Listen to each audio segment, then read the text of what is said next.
people. Why they get offended so easy? Throw a pair. Just take it and move on.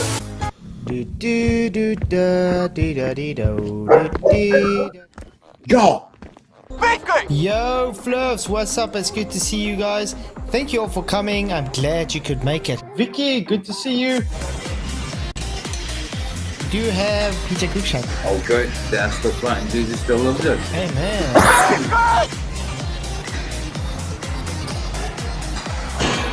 Michael Korn, what's up, Peter Italian? How you guys doing? And we are live, I think. Yo, Fluffs, what's up? It's good to see you all. Tonight's going to be a very triggersome stream for some people. We've already been having some triggered numpties like Sean Hawkins coming in.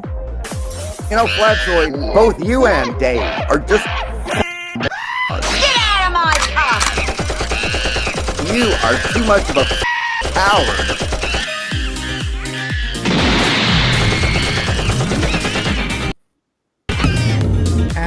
If you beat the fallacy king.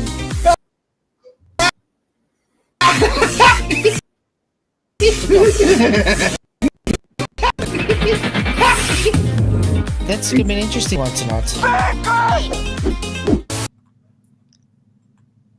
Yo, Fluffs, what's up? It's good to see you all. Thank you all for coming. I'm glad you could make it. It's gonna be an exciting one. We do have Jeff, Dave, and PJ in the house. Well, how are you guys doing? Oh, good. Oh, good. Good to see you guys. Well, yeah. Fantastic. But still, but here and present. But anyway, it's going to be good to see you guys. Thank you for coming. Apparently the globe, the flat Earth is debunked by old ancient cosmologies. Mm. Have you guys Yeah, heard that before? And I saw that a robot polisher did out a video today showing him saying that crap, man. Yeah, and Flat Earth and Coffee did it. Yeah, What's yeah. up, Roger? Roger in the house. Oh, struggling again, man. Oh, man. Jim. Yeah, you the real robot polisher, man.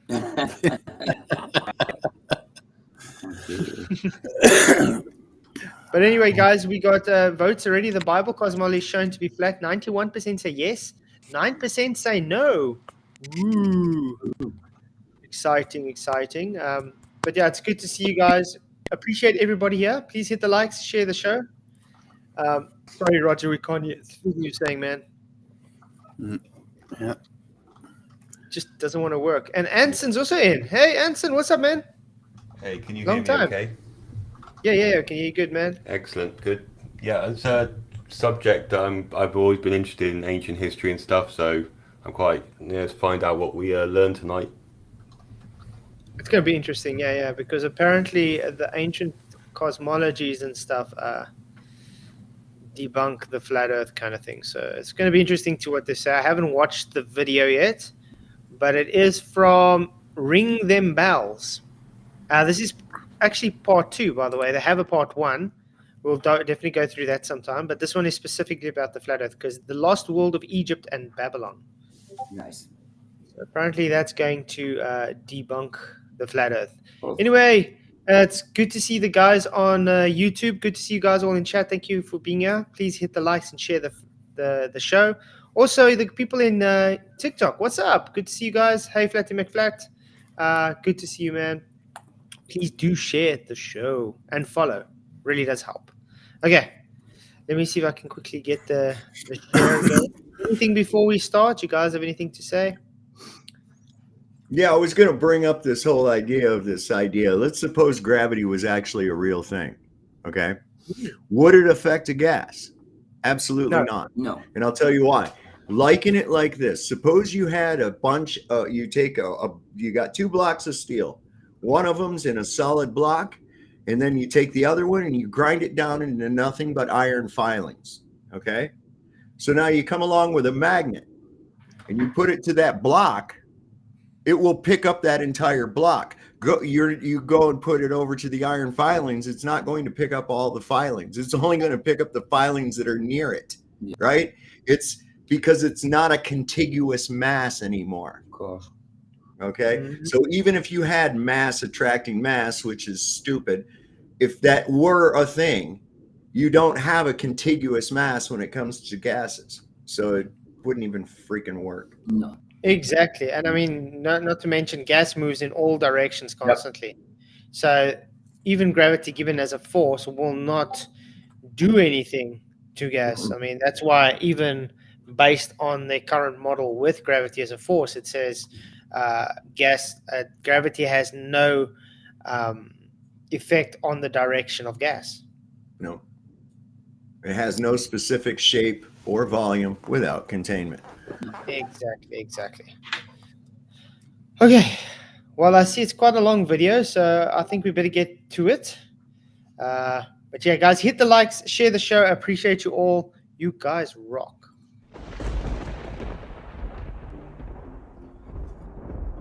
I hope it's loud enough. The Bible asks us to believe a lot of strange things about the spiritual world. At first, we might be tempted to ignore them, but if we say we believe the Bible, we can't avoid these concepts. There were other, bigger players. So do you believe what's in your Bible? Yes. It's unwise to make Genesis something it isn't, to protect it from the critic. That's actually quite interesting. It's unwise to make Genesis what it isn't. You guys would agree with that? Yeah, of course. Because that's It'd be what like we do trying get to these. turn a. It's like trying to. It'd be the same as trying to take a classic novel and change it. Yeah, it's not going to work. Okay, you can't just interject your own crap into a story because that's the way you want it to work. Yeah. But I mean, this is what we get, though. They do try and change the story of Genesis because they need it to fit a heliocentric model. Yeah, no, it's it actually is. I think he's trying to point out that it's supposed to be it's allegory, not literal. That's what he's trying to probably get at. Oh, yeah, I know. But I'm just ignoring that and going on with, yeah, you guys do change what Genesis says. Because that's actually what they do. Yep. Mhm. There's no getting around it. They do. I mean, what do you think is more honest? The Bible says God created the sun on the fourth day? Or, heck, this is what the Bible says, but let's just say it's allegorical because it doesn't fit my worldview. Yeah, let's make it different. Yeah. Oh man.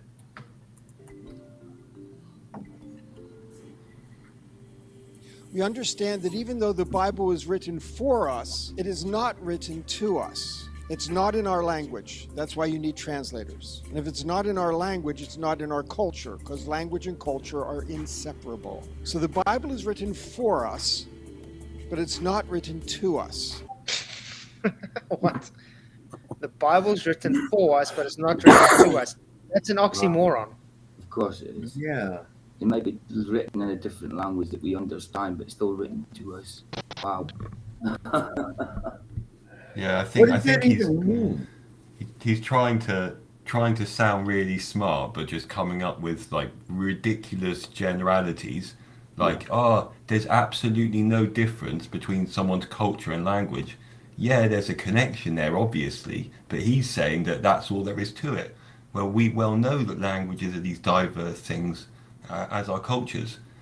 So it's just like, it's what they do, man. It's, it's not, when you actually pick apart what he's saying, he's not really actually making very valid points, but like stating things as if they're facts.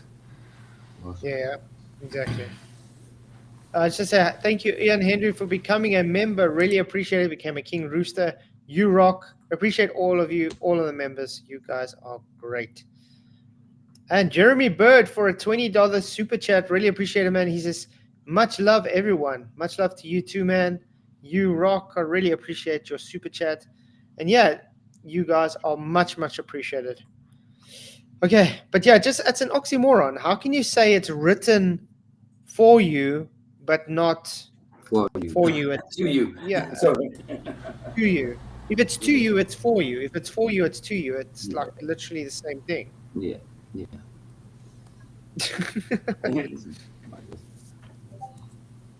We believe its message is for everyone, but we have to do some work to get to it. Quick tour of Egyptian cosmology. Okay. Quick tour of Babylonian. cosmology. Then we'll go read Genesis 1, and Genesis some things 1. will pop. I mean, ironically, a high view of the Bible is one that recognizes its lowliness in some respects. It's actually a positive thing to keep in Oh, mind they got a glow on the that table. God is not a That's not a... Ancient Cosmologies Debunking Flat Earth. Yeah. Man, that's hardcore. That's like the hardest essay you could ever write. Yeah. No. I love how he has the globe on the background. What he was saying. Yeah, the globe's everywhere, man. It's just ridiculous. The constant indoctrinations, all they can do is have that stupid globe everywhere to distract you with their little wet like imagery and stuff, man. It's just their silly distraction. They're not making any like decent material points yet. So it'd be interesting to see what they say about the ancient cosmology. And what's the Yeah, best I thing think that this is more just the intro, though. Yeah. What's the first thing a kid does? A kid comes into a classroom and just plays with something that spins, or like a globe spins. Yeah. They'll go, "I'm gonna stop playing with it." Yeah. You're going to see a reminder all day. You're going to see at least one a day in your everyday life, whether it's on a panel truck for the cable company or whether it's on your local news station or something. There's always this pushing little reminder. Don't forget, you're on this globe. Don't forget, global. You're on this globe. Global warming. Global World Commission. Not in my home.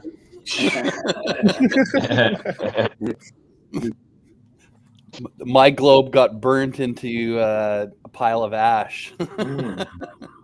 Nice. I keep this so that I can show people how freaking ridiculous it actually is. This is a great demonstrative tool to disprove it. People don't really realize that it is. It's a great tool to disprove how ridiculous the globe is. Yeah. Yep. Yeah, you're right. You can use it as a demonstration of how stupid it is. Yep. Definitely. Yeah, guys, please hit those likes, share the show. Really good to see you. Okay, but let's carry on and see how they're going to actually use the ancient cosmology to debunk the flat Earth. afraid to speak again in the way people understand.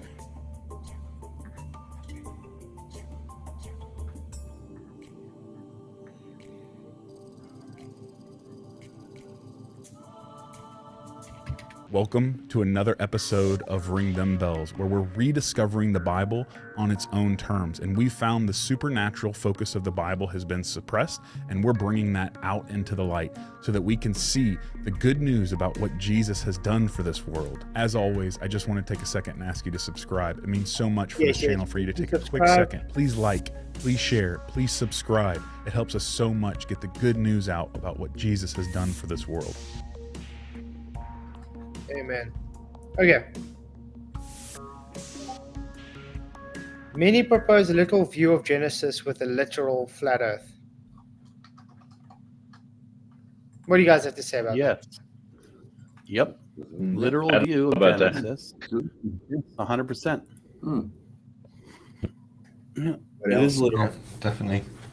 No, I like this when they try to say, well, a day in God's time is like 1,000 years in your time, like you're like dogs, you know. It's 1 year is 7 years to your dog, you know. It's like, come on, what are you talking about? 1 day is 1,000 years, you know, to us.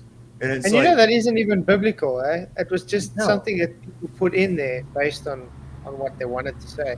So say, hi, Damien. Good to see you. He says, been FE since 2012. He's 50 years old. Well, that's good to see you, man. Holy crap, I just thought of something. We convert dog years and God years. Dog is just God backwards. Oh, yeah. Yeah, that's true. You guys, hit those likes and please share the show. It really does help. But yeah, I would say you have to take Genesis literal because it is an actual historical event. But see, Vicky's actually managed to pull herself out of bed and hit the keys and say hello. Hiya, babe. How you Hey, doing? Vicky. Hope you're doing okay. Hey. Shame she's been She under has the been, weather. she has been really unwell, though. She has been really unwell. But it's good to see you. Glad you're okay. Okay, let's carry on with see how they debunk the flat Earth. Okay, many people purpose a literal view of Genesis, which yes, I would definitely say is true. Israel, Egypt, and Babylon have all similar creation stories. No, really? Huh. What a coincidence. So that would actually be then one place. that would actually be then a good thing for the flat Earth, not a bad thing, would it be? I don't understand how that would be bad. Because it shows the only cosmology that is different is the heliocentric model. The rest of the other cosmologies show flat Earth.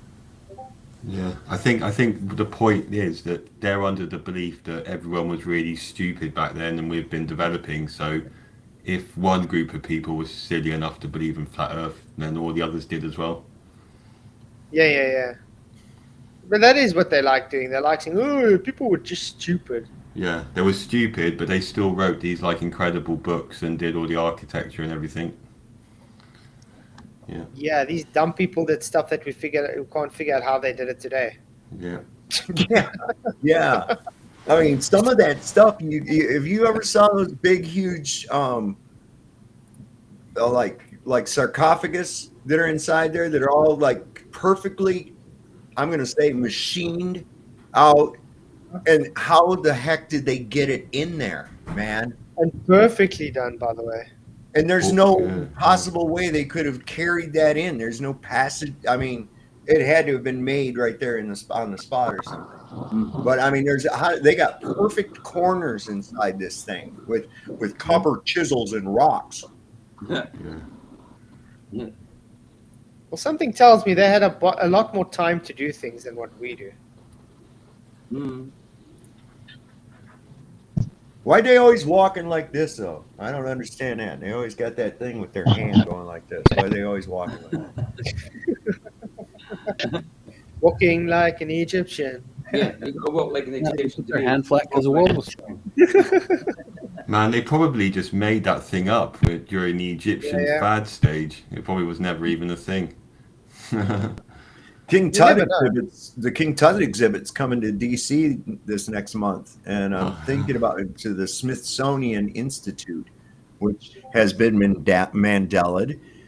Now it's the Smithsonian Institution, and has always been that. And it's also going to have King Tut, who's been Mandela affected, because now he doesn't have a little snake coming up out of his forehead. He's got a snake and a chicken.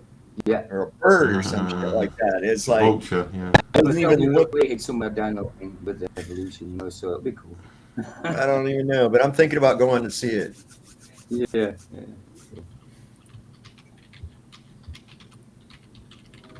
Okay. Shows like flat sides. Is there any chance the Bible and Christianity was made up just like every other religion?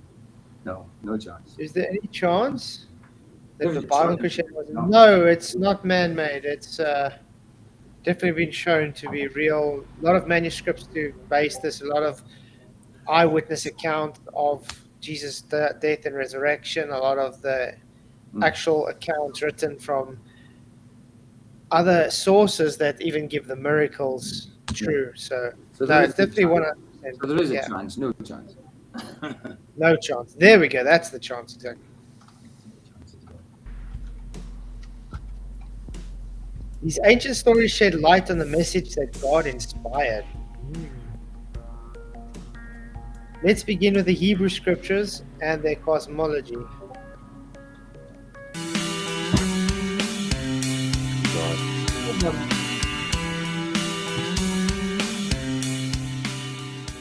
Proper interpretation of the Bible requires an understanding of the original context in which it was written. God chose a specific time, place, and culture in which to inspire Scripture. The ancient Mediterranean and the ancient Near East, 2nd and 1st centuries BC. Misreadings of Scripture often result from assuming that biblical writers thought, believed, and acted. Sorry guys, my mouse has disappeared. I can't see what's going on here. I do that a lot. Is it a good one? No, my mouse is not showing up. Civilizations of the biblical world. There we go. It encompassed 3 parts built up like a Weird, layer it's cake: overlapping. a heavenly realm, Oh, no, an it's fine. earthly realm for humans. Oh man. Okay, I'm trying to figure out what's going on with my mouse. I can't see my mouse at all. It is like vanished. Yeah, I've done that before during the live show as well at the same time, and I could not I find it. couldn't click anything. It's just gone. It's invisible. Try unplugging the. Are you using a wireless mouse? It's wireless, yeah. Okay, unplug the little dongle from the USB. computer and then plug it back in. Sorry about that, guys. This is very professional, huh? Oh, that's how you know we're genuine. I'm always suspect to these high dollar production. We just lost channels that are out there, especially when they come up out of nowhere, you know, and it's high, you know, real high, heavy duty professional production behind it and shit. You know, I'm like, okay, who's this cat and where'd they come from? I think we're live, but Flats ain't. I think Flats might have accidentally shut his computer off. Yeah. Because he said, ooh, right when it cut out. The show is still running, like, so. Yeah, I'm sure he can get back. Might cut out in a bit here. It might, yeah. Let's see. Hopefully he comes back in. He's done this before where he's managed to come back in. I meant to reboot the mouse, not the whole damn computer. I've had that happen to me, though. My system just boot out on me for no reason right in the middle of a live stream and shit. And I'll go into the chat on my phone and say, I'll be right back. I hit a gravity pocket. Pocket of gravity. That one just cracks me up. It's like, whatever, you're so full of crap. I have one. I have a gravity pocket right here. Look. See this little pocket? I open it up, and inside of it is, of course, Big G. See? Yeah. My wife made that for me. She says, here's a gravity pocket for your ISS. Like when I first saw that video, though, I was like, "What in the heck is?" Whoops! Oh, what I'm happened? back. Yeah, I pressed the button by accident when I moved it, so it shut down. Oh. But I'm back. Shit. Okay, are we still live? Yeah. Looks like it. Yeah. Okay, sorry about that, everybody. Wow, that was odd. Yeah. Okay, let me try and get everything up and running again. Yeah, sorry. Sing for us, PJ, while I go through these technical difficulties. And I'm Liberty again. No problem. No problem. You're gonna lose subscribers. Don't Yeah, let them. them. Especially with this. I'll use my illness as an excuse not to sing. I had the time of my life. Oh, dude, if I could sing like that right now. Never felt this. We lost room 237. What happened? Our singing drove them off. Sang him out. I swear. What did you think I would do at this moment? Did you think that I'd break down with tears in my eyes? Did that work? Hey, that was brilliant. It wants to work now. Okay, there we go. No chance.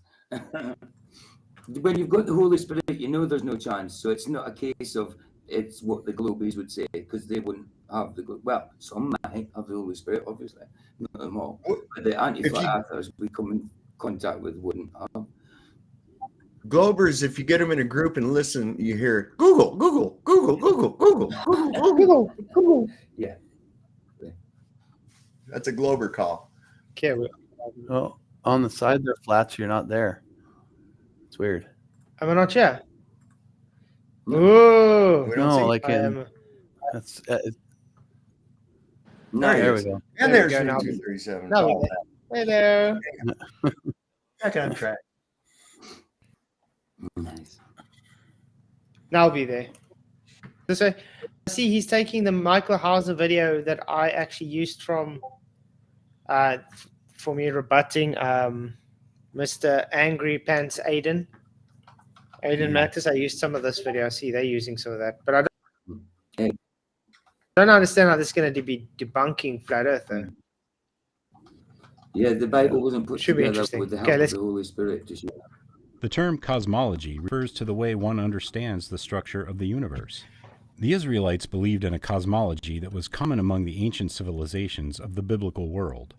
It encompassed 3 parts built up like a layer cake: a heavenly realm, an earthly realm for humans, and an underworld for the dead. While we understand that the Earth is a sphere orbiting other objects in the void of space, the biblical writers thought of the Earth as a flat disk atop vast waters. That's Here we go. what they believe, yeah. So far, good. Can I withdraw what I said? Can I withdraw what I said? I meant to say Google wasn't written with the inspiration of the Holy Spirit. I said the Bible wasn't. I meant Google wasn't written with the inspiration of the Holy Spirit. to Shiro. Google's deceptive to begin with. Yeah, of course. When it comes up and says that it Rising found, from you the know, deep waters below ungodly. were the foundation. I said, when Google comes up after you do a search and it tells you, oh, you know, we found, 4 billion freaking search results in a half a second, right? Try to find them. You will only get a couple of pages. And once you get past about 4 pages, if you get that many, it's just a repeat of the shit you've already got. And you're not going to get any more than 3 or 4 pages. So they lie right off. Yeah, of course. Google can lie, guys. Mm-hmm. Very, very simple. I can definitely lie. Before the search engine, the only thing I knew of a Google as known as was a 1 with 100 zeros behind it. Yeah, Googleplex sort of thing, isn't it? Googleplex, yeah. That's it. Mm. Yeah. Okay, let's carry on. See how. So far, we're seeing it's explaining the Hebrew cosmology like the Bible explains. So I don't see how it's debunking flat Earth. Foundations of the world, which held the earth firmly in place. Beneath the earth lay the realm of the dead, often referred to by the Hebrew word Sheol. The Hebrew word for earth, eretz, is also used, since the graves dug by humans represented gateways to the underworld. This underworld was also connected to the great deep, the uninhabitable abyss beneath everything. Ancient Israelites did not think of the sky as a layer of gas. They believed the heavens were separated from the earth by a solid, glass-like dome. Mm-hmm. Above the solid dome or firmament was an endless area of water. This idea of an area of land and air, sandwiched between water above and water below, is presented in the opening of Genesis. Yes, exactly.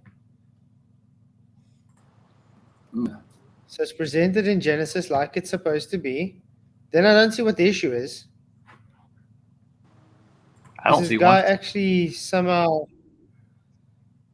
Yeah, I mean, is he somehow claiming that this debunk? I don't know how he says this is debunking the flat earther. No clue. Or am I missing something? Or am I missing something? We're breaking up, man.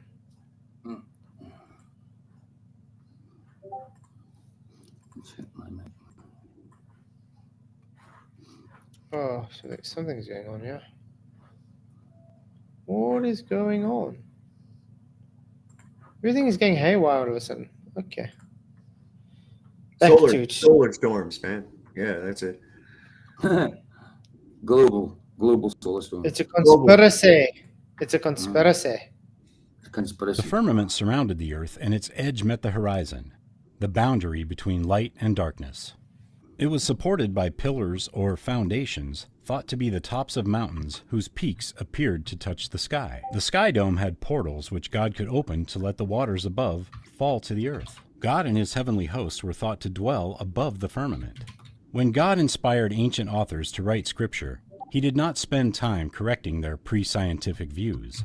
Many believers struggle with the notion that God would allow his people to remain ignorant about the natural world. But God never intended the Bible to be a science textbook. Ooh, God never intended the Bible to be a science textbook. Oh, wow. Now that right there, okay, well, that changes everything for me. Yeah, of course. But the thing is, though, why would God have to, like, if he just tells them how it is, they know they're speaking to God, they know what he's saying is true. So he's not going to have to teach them everything. He just says, this is how it is. And then they go, okay, I get it. That's how the world is. My bad. I thought it was another way. So they would take it as that. But the thing is, no one's ever claimed the Bible to be a science book, though. No. Yeah, why would God say, I'm going to tell you something completely wrong and the antithesis of what you're going to think later? Or what? Exactly. That's just dumb. It would be something you would build off of as far as science is concerned, not something that you would totally invert. Why would he need to tell you the textbook? You know what I mean? It's not a textbook, but why would he need to say, well, by the way, guys, you can't use this if you're going to say it, you know what I mean, in a textbook? He wouldn't need to say that. He knew what it's about. You know? Well, and science textbooks are approved by a Rockefeller Foundation first, too. So there's that. Yeah. But I mean, also, why would you say the Bible is scientific? Because then it's limiting the supernatural validity of it, because it's supernatural, because it's inspired word of God. That's right. And supernatural is above nature, and science is only natural. Yeah, that's right. You know what I mean? So it's sort of like limiting it. Obviously, the book itself is natural. No one's claiming that it's the book itself is supernatural or anything, but the inspired words are supernaturally based.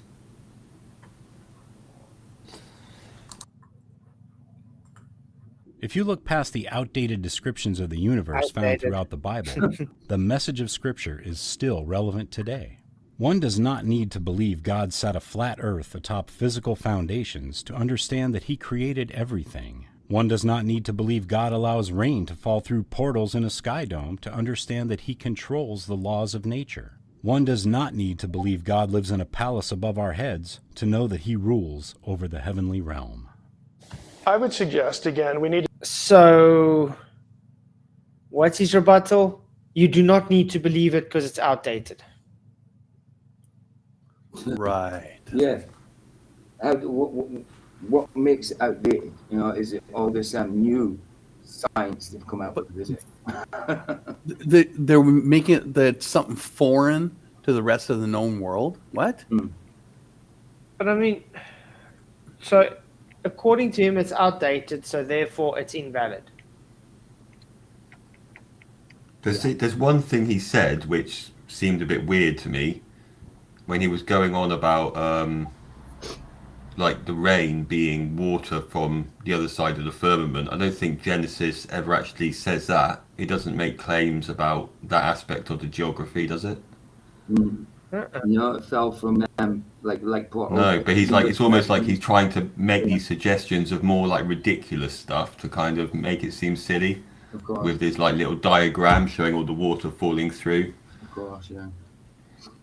Just little tricks like that, man. Mm-hmm. Yeah, they try and make it look kind of idiotic. Yeah, and adding things that aren't even in Genesis. Genesis never says about rain being the result of water falling through the firmament. Does it? No, they're taking in reference to Noah. Yeah, that particular event. Yeah. But he was saying, he was like making out as if it was the constant process is what they believed. Yeah. Exactly. Yeah, he's misrepresenting what it actually says. Yeah. So yeah, it's a bit disingenuous there. Oh, definitely. To think along these lines. God did not create, this is the next button, a new culture for Israel that was foreign to the rest of the known world at the time. When God decides to step into history and have people write this thing that we now call the Old Testament or the Bible, lo and behold, he actually is people, and they lived at a certain time in a certain place in a certain context. And that was, here's the key thought, That was God's business. That was his decision. He doesn't come to them, let's hit the next button here. He doesn't come to them and say, hey, I'd really like to use you to write this book, part of this thing that people later are going to call the Bible. And I'd love to do that. But first of all, you need to sort of know what they're going to know in the 21st century. So let's go to school.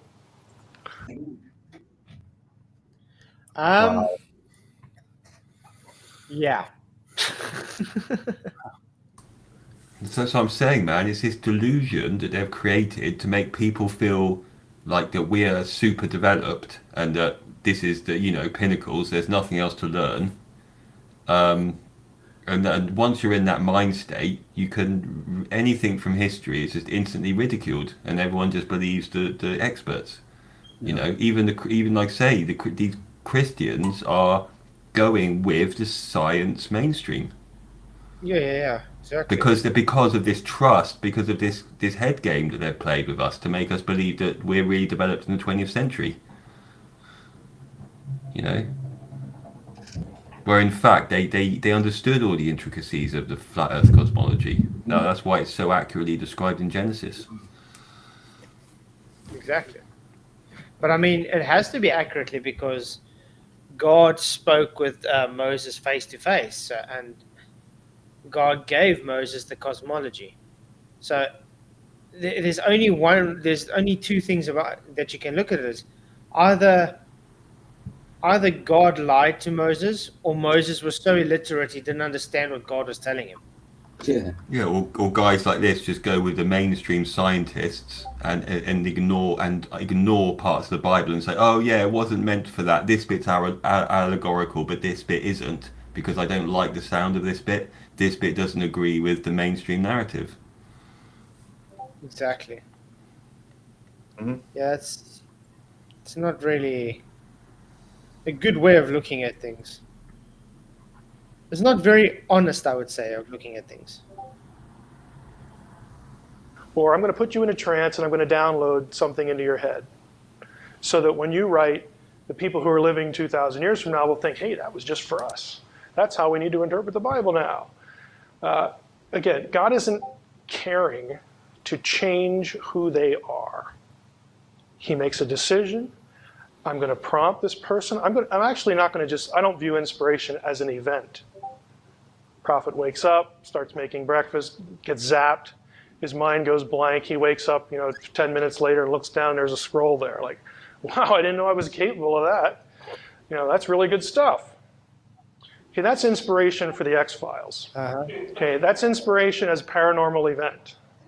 Inspiration is a process where God used many hands at many different times, and God had to be interested the whole way. From the time this guy was born that God knew would write this particular book at some point, God was preparing that person for that occasion. All the way, through failures, through his sins, he was preparing that person for that occasion. And he did that with every biblical writer. He did that with every hand that touched the text along the way. It wasn't, God says, well, I'm going to fit in inspiration now. I got 15 minutes here because I'm ruling the cosmos. I don't understand what this has got to do with really anything on the subject. We know God's out of time. There's no point in going through like, we've got 50 minutes here. I'll just slot you in that and all that. We know God doesn't need time. It's assumption and speculation of what is in the mind of God. Yeah, exactly. Are you trying to equate God's mind to yours?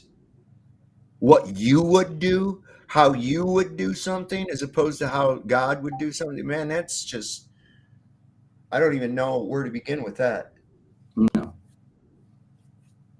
Crazy, yeah. It's kind of like he's divine. He's trying to find a way to wiggle an excuse in why you shouldn't take it literal. You know what I mean? Mm-hmm. But thank you, Roger Ledwell, for your $4 super chat. $5 super chat says, my internet sucks today, buffering. I need a robot polisher. Yeah, exactly. Roger rocks. Thank you very much for the super chat, man. Oh, there's Miss Mod Queen Bee. You rock too, Vicky, by the way. Yes, she does. Thank you for that. Mm-hmm. She does. A shame. Roger's struggling a lot with his internet today. Mm. In and out every 2 minutes. Okay, let's carry on. And by the way, hit the likes and shares, guys. Let people know we're live. So I'm going to zap this guy. We'll get that done and move on to the next thing I need to do. Okay, we tend to view inspiration like it's just this series of zappings where people's minds are not engaged. Again, that's X-Files stuff. So God doesn't change people. He doesn't change their culture. He doesn't say, you have to be different before I can use you to do this. God just says, now is the time. Forcing the Bible to teach science is an error. I don't think anybody's forcing the Bible to teach science.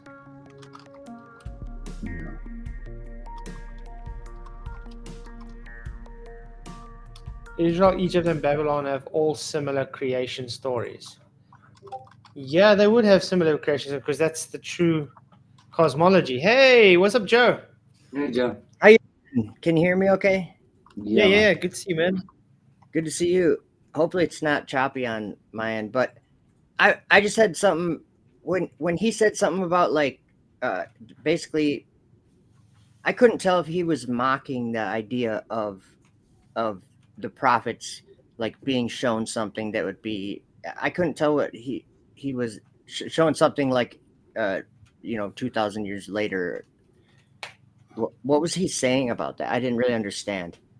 He was trying to make it sound like he wrote, God gave the narrative of that time for the people of that time because they wouldn't understand what we would see as today, which I think is a bullshit story, by the way. I mean, if God told them, okay, listen here, we're a globe floating in space, why wouldn't they understand it in that time? I'm sure they weren't retarded. They're the same as we are, I believe. Exactly. Yeah, they were just as mentally advanced as we are. You know what I'm saying? It's not like to me, I don't think we're anything. But I just wanted to mention, just one thing came to mind when I heard him saying that, because it seems like we know that Jesus isn't bound by time, and we see him all throughout time. He's been the Word of God. I'm just saying, like I think like when the prophet said, "The word of the Lord came to me," and like they're told to write these things. But Enoch chapter 57. That's one thing that I just wanted to. It's a wild thing, and it's just something that I think is something that exists today that they couldn't have really understood. But I don't want to take away from what you're doing, but check out Enoch 57, you guys. Cool. When you get a chance, it's describing something crazy.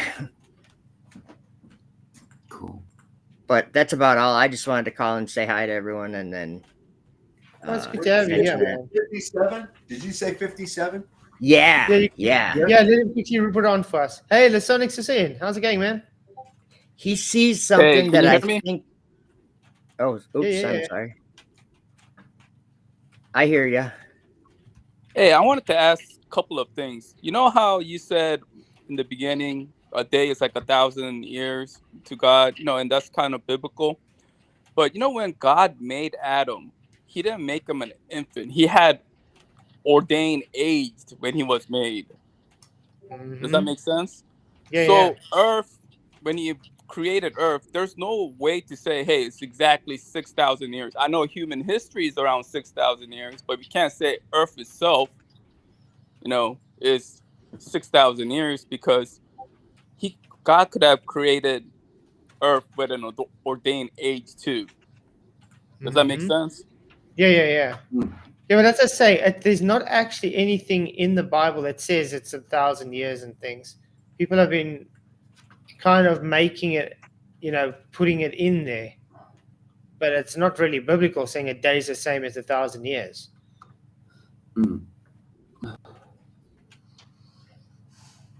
To me, that insinuates that what I said about Jesus, they're like, we're bound by time because we live under the sky. You know what I mean? That anything that's under the sky has time, and I'm not saying I understand it. I'm just saying that's what gives us day and night. That's what gives us what we call time. So maybe above the sky, or if you know, I'm not being specific. I'm just saying maybe above the sky there is no time, which I don't know how to conceive of that, but I try to. Makes no sense to me. But you know, I believe there's something to that. Exactly. What do you think, wanted to add, Dave? What's Hey, that? I Well, wanted I was to just add. asking what you thought about that. What Well, Enoch saw there. I'm trying to find, in 57 here, and this is in the first book of Enoch. There's a first book of Enoch, the Ethiopic book of Enoch, the Slavonic secrets of Enoch, and the Hebrew book of Enoch. So are you talking in the first book? Yeah, first book of Enoch, but I think maybe there's a couple different like chapter numbering versions, like where the chapter numbers might be a little different, but okay, because it says, and it came to pass after this that I saw another host of chariots and men riding on them. They were coming on the winds from the east and from the west to the south. The noise of the chariots was heard, and when this turmoil took place, the holy ones from heaven watched it, and the pillars of the earth were shaken and moved. And the sound of it was heard from the one end of the heaven to the other in one day. So to me, that's 57. Yeah, to me, that he saw men riding in flying chariots because they were coming on the winds, and it was the noise from their chariots. They're really loud. Yeah. And that turmoil, even the angels were watching it. And if you go to chapter 60, it describes the shaking of the heaven, the shaking and quaking of the heaven. I think and that moves the pillars of the earth out of their place or whatever. And the sound of their chariots was heard from one end of heaven to the other. I just think we have something that is it's a controversial thing, especially in the creation or like biblical earth or space. They're sending, like, look at these things that Elon Musk is building in Texas. They're like almost 500 feet tall. They're 30 something feet in diameter, and they're massive. And they're that's the loudest sound that like, I guess besides probably a detonation, the moment of a detonation or something. But like the shuttle, if you look up like what would be the loudest sound that a man could make, it would probably be the Saturn V rocket at this point. But I think they're way louder now. Well, like that Starship is insanely loud, I'm sure. I just want to say, Roger Little, thank you for $2 super chat. It says, this gentleman need a backbone. 100% agree. Thank you for your super chat, man. Appreciate all the support. Woohoo! But yeah, sorry, Sonic, you said you wanted to say something. I couldn't understand. Hey, it's a little bit off topic, but I just wanted to add a couple of stuff. Like when you first grew up and you looked at the sky and you asked your parents why it was blue, and then you find out from school that it was because of the wavelength. The blue wavelength is really long, and that's why it reflects. That's why it's turned blue. Hindsight, when you see a sunset and it's orange because it's bending shorter wavelength, you will see a rainbow of color. Yeah. True. Yeah. You do. Did that make sense? Yeah, and I mean, it's just the scattering of the light, though. But they're definitely I think the blue we see is actually if you can think of it as a simple way, is, when you look into like an aquarium, when you look into like a fish while there's water, that's why it's blue. But the excuse is it's just light scattering. I mean, that's how, when you go high up, you've seen a high altitude balloon, how dark it looks. Even the stars disappear and stuff. That line there, that's gravity. That black you see, that Craig told us that was a picture of gravity. Picture of gravity, yeah. Doing as he predicted because he's psychic. It was lots of dark. But if you think about it, because there's so little air up there, okay, it's difficult to see for that air to capture the light to be able to see it. But because I would say the blue is actually that way because we can see it from the earth, is because the water's above. I firmly do believe that, though. Yeah. I'm not adverse to that idea. I mean, I don't know for sure, but I'm not adverse to that idea. I've run out of bookshelves, man. Never have too many books.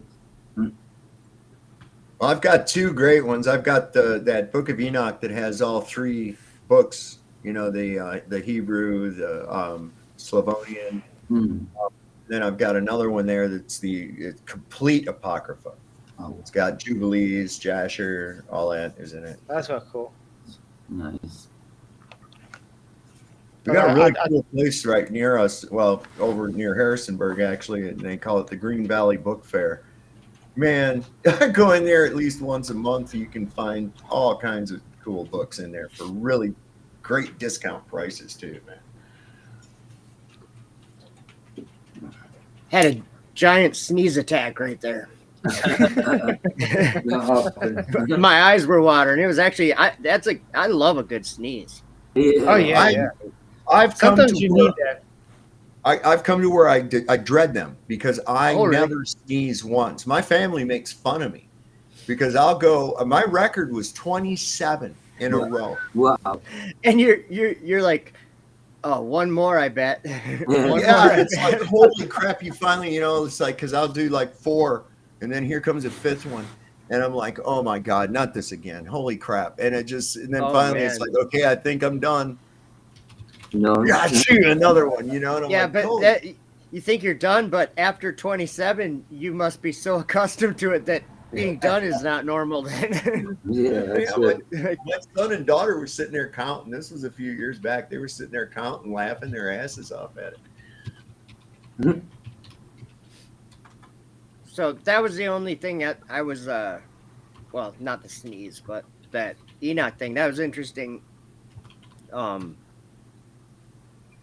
I mean, what ends up happening in the end of these prophecies? Usually the sky rolls up like a scroll, or the sky rolls back, or whatever, and it's like this, destruction. Yeah. And in my opinion, it seems that whatever those prophets were seeing, in that battle or whatever, it seems like they're seeing physical things happening. I see these rockets when they're launching them from like Cape Canaveral, and I think that's the only place that they actually launch and land back on the land, because they have like 2 places where they can land right by. It's close to where they launch for those Falcon 9s, but usually they're not going. They don't have enough fuel to turn around to go back. Yeah. So they land on some ship. I believe that to be all real. As far as physical things go, I'm trying to remember. I think in the book of Daniel, it refers to, I think, the Syrian or something, but what was it? It called him something. I can't remember what it was. Like he was a god of forces. That's what it was, a god of forces. And we know, like, Satan is like a angel of light, and he's like the prince of the power of the air, right? Yeah. And I'm thinking to myself, when in Genesis 6, when those angels saw human women and found them to be attractive and made that pact and went down, how did they come down? Yeah. I've just never really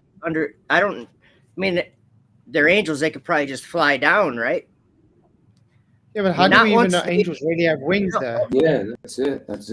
Yeah, and here's the thing is we live in a very physical world. If spiritual things happen that are totally invisible, that's like a different realm than what the angels came into. They came into this physical realm and did physical deeds and very physical things. However they came, I'm thinking to myself, well, if they came as men, they would have splattered on the ground, wouldn't they? Well, you know what I'm saying? Like, probably. So there's something there, and I get the idea from, like, mostly probably from the book of Daniel. He sees two visions, and like in Daniel 8, it kind of reads like a rocket launch is happening, and then there's stage separations, and the next stage goes, like, I know I'm talking about the Bible, the book of Daniel, but if you read it, it's talking about a he-goat and a ram, and basically the ram ended up going and taking and pull, or the he-goat pulled this ram up to the sky and was breaking it, and parts were going like, I can't explain it, but another part of it would, another little horn would come up from the first one. And it was interesting to me when I looked at that word ram that Daniel used, it, I think it's AYIL, and it's like one of the uses, like a pilaster, like in Solomon's temple there, it was used for like posts, that word. And like a tree or something, and like a ram, like something strong. But the word itself, like, I think Daniel was just describing like a tall pole, or like probably like a rocket. That's what I think. But yeah, because think about it, if they didn't know what they were looking at, they had to explain it a certain way. I mean, a lot of the way you can read Revelations, like, almost sounds like explaining helicopters and stuff. Yeah. Yeah. You know what I mean? But it's difficult to explain if you don't know what it really is. If you've never and I think they thought they were alive. Yeah. I just want to say, Lasonic, thank you for your $10 super chat, man. Really appreciate it. He didn't write anything with it. But blessings to you, man. Appreciate the super chat. Yeah, I think I was a super sticker. That's why. Oh, a super sticker. It doesn't show me the I didn't hear what stickers, you said, PJ. I didn't hear what you said, PJ. I did. I know. I was just saying. I just think that's a super sticker. Did I say something before that? Oh no, I think I like spoke at the same time, and no. Sorry. Cool, that's cool. Don't worry about it. No. I think it was just. I was just saying it was a super sticker. That's all. Nothing of interest. But that in Daniel 8, that ram and that he-goat, the he-goat kept getting strong. It kept going up because it said, therefore the he-goat waxed very great, and when he was strong, the great horn was broken, and for it came up 4 notable ones toward the 4 winds of heaven. Like, where's the 4 winds of heaven? That's like the sky, you know? Yep. And out of one of them came forth a little horn, which waxed exceeding great toward the south and toward the east and toward the pleasant land. Isn't the pleasant land probably paradise or something? which is probably in the third heaven. It does sound pleasant, though. Does. But this verse gives it up what like what's happening, and it says, and it waxed great even to the host of heaven, and it cast down some of the host and of the stars to the ground and stamped upon them. Yeah. I just think, like, in the end, okay, and then, like, what is the great deception that happens in Revelation 13? That second beast, that reads like a rocket launch. And people are like, when you really think about it, it really does read like a rocket launch. He saw a beast coming up out of the earth. I'm going there in my Bible because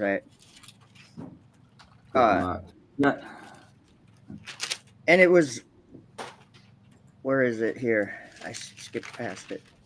Or no, right there. I beheld another beast coming up out of the earth, and it had two horns like a lamb. Like, it's always like these horns, and like when I think of that Falcon 9 rocket, they launch a Dragon capsule with it. Yeah. And it's a 2-stage rocket, but he had two horns like a lamb, and he spake as a dragon.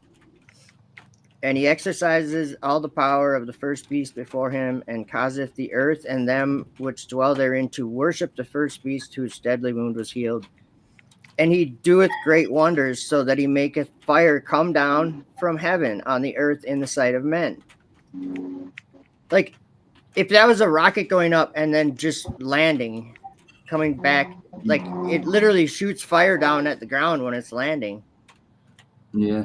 So, and it says it deceives them that dwell on the earth. Okay, how many flat earthers believe those rockets is real?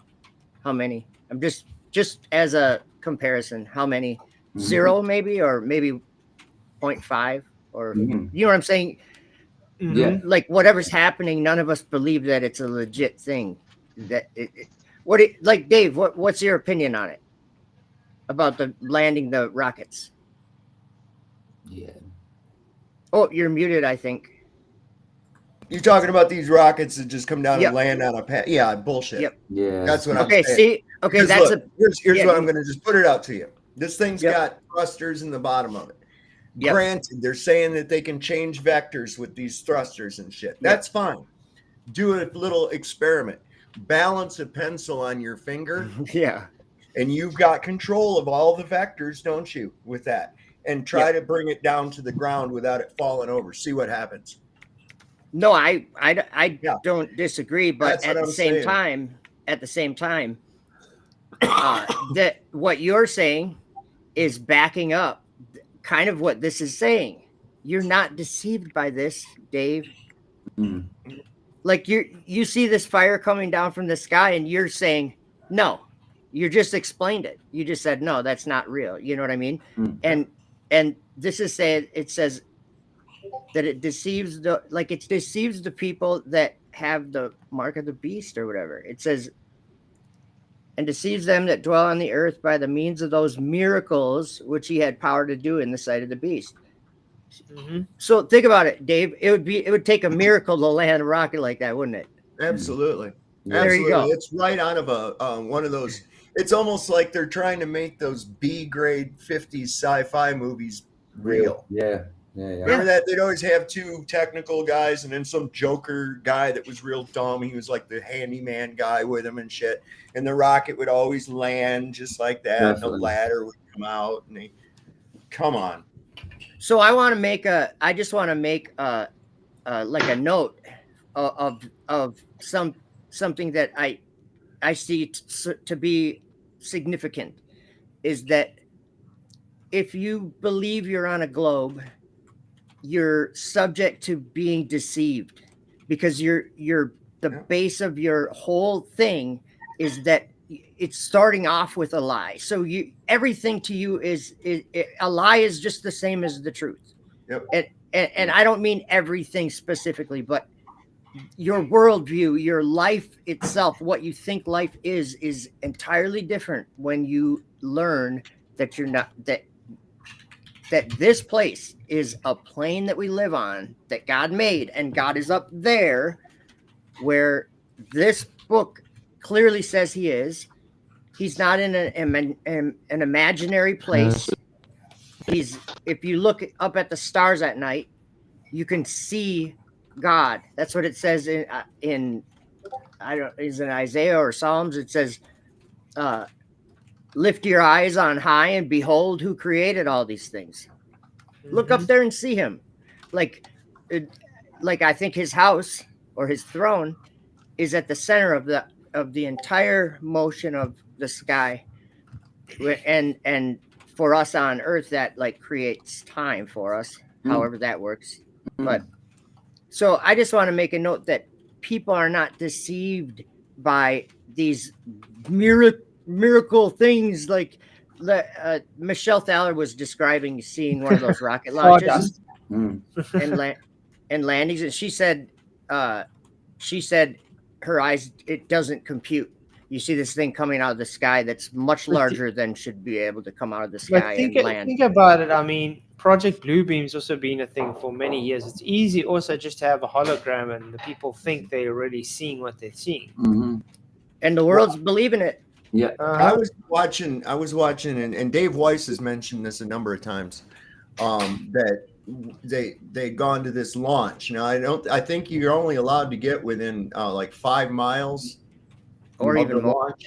Okay, they've got it restricted off even in the water. Even out in the water, they've got it restricted off. That too you loud. Can't get within a certain distance of it, right? But then they said they noticed there was these little things out on the grass, out in the ground between where the observers were and where the rocket was at, right? And they zoomed in on them, and they found out there was a label on the side, and it was from a video imaging company that makes holographic machines and shit. Yeah. I've got a video of a rocket taking off, and half of it glitches out and goes away and then comes back. Oh, I've seen that. Yeah, that was a good one. Yeah, you guys ready to go on all the that video? For? Yeah, I'm ready. What is all that for? Why do they want to go up? Yeah, right. Who wants to get away? Who wants to go up? Lucifer. That's who wants to go up. Yes. Listen, that's what I said. But one of the first things these Globers, especially the vehement ones, the first thing they panic about when you tell them that you're in an enclosed system, you mean we're trapped? You're we're like trapped in this place with everything we could ever need. Yeah. Well, where would you go and why? Right? Yeah. And there's nothing there. There's nothing to go to. There isn't. Even if you believe in the heliocentric solar system, even if you believe in that, there's still nothing to go to. There's nothing anywhere. Like the places that they assume and believe are places, these imaginary places that they think they can see and go to.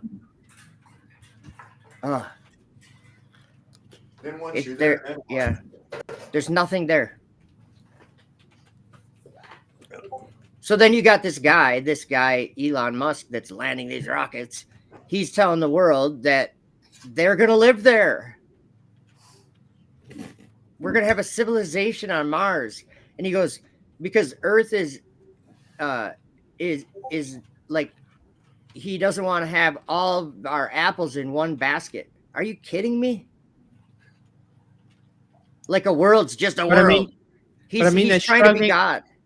But I mean, they're struggling to get people on the moon. How do you think they're going to get people to Mars? And even Elon Musk says right now it's impossible. You can't go to Mars. So check this out. The latest thing I saw, and then we can get back to this video. But the latest thing I saw is there's a company that's coming up that they're going to be offering here in the near future, supposedly, these rides up to space. Okay, and you get to go up, and this thing is carried up by guess what? You got it, a freaking hydrogen balloon. A hydrogen balloon. And so that's where they're going to be going up to right there. And it's like, really? All this crap over the years and NASA and all that crap, and where are we going right back to? A freaking balloon. Come on, man. Well, it's a different thing, man. They think they found a world where you can go sideways really fast, and you end up, if you go sideways, that means you fall. That means if you're going sideways, you're actually going this way. You're actually falling. They found a world that's real to them, and they spend this world that we live in, unfortunately, spends 400 or whatever $billion a year to try to go to these empty places. Like if you send a balloon up, the balloon's right there, or it's going to come back down. Same with a rocket. If you send a rocket straight up, it's just going to come back down. It's not going anywhere. You don't ever get to space going up. Like that's the way they perceive it. They think the solar system is these empty spaces between these bodies. That's where they think they're going, but where are they actually going? Because if you go up, you can only go up so high till like your balloon pops or your rocket runs out of fuel. Uh-huh. But they think that they've found, and it looks like they have found a way to throw something sideways and have it go in circles forever. Like, I think if you go sideways fast enough at where the air is real, almost thin or almost no air, at the very top of the gradient, right? That is where you can throw something and it will just go in circles forever. Well, they think it's going like around the globe. These orbital paths seem to mimic the the magnetic field and the stars. You know, I mean, they're going in a flower of life pattern. They all follow the same patterns. Yep. And they also, so now that's God. God's put those luminaries there, and his dominion of the heavens is the luminaries are obeying his commands or whatever, and they're flying and doing their thing. For time, seasons, like he made them for the earth. Exactly. And so what happens if man at the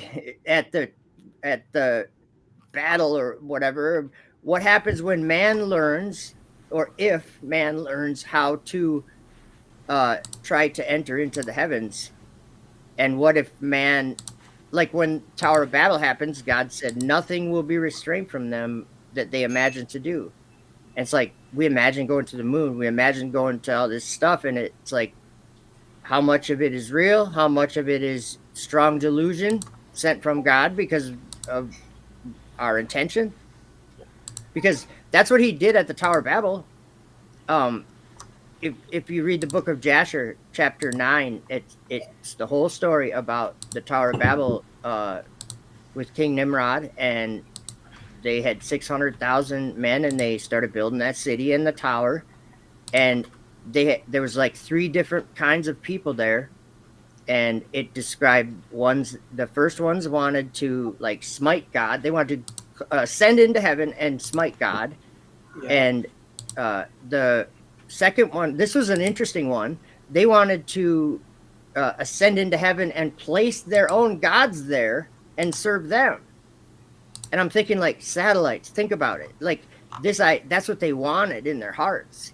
And then the other one was like to go, or the other one was to shoot sparrows or arrows and spears or something.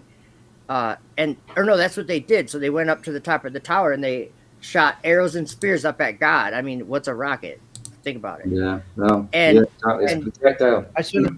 God sent them strong delusion though, because he threw all the arrows back down covered in blood. Yeah. And so when they fell down, the people thought they had conquered whatever was in heaven. And before we carry on, I just want to say thank you again, Roger Little, for another $2 which says they just updated my YouTube, lol. I'm glad they updated it. They actually updated it. It was nice. Can you believe it? Oh yeah. And I'm back in. Hey, you sound much better. Now you sound much better as well. You sound perfect now. Beautiful.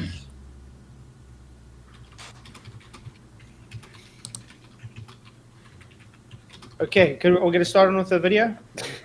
Yeah, I'm gonna hop off. I just want. Sorry, I went on forever, but no stress, man. It was actually a very cool conversation. Yeah, you know what we should actually do with you, Joe?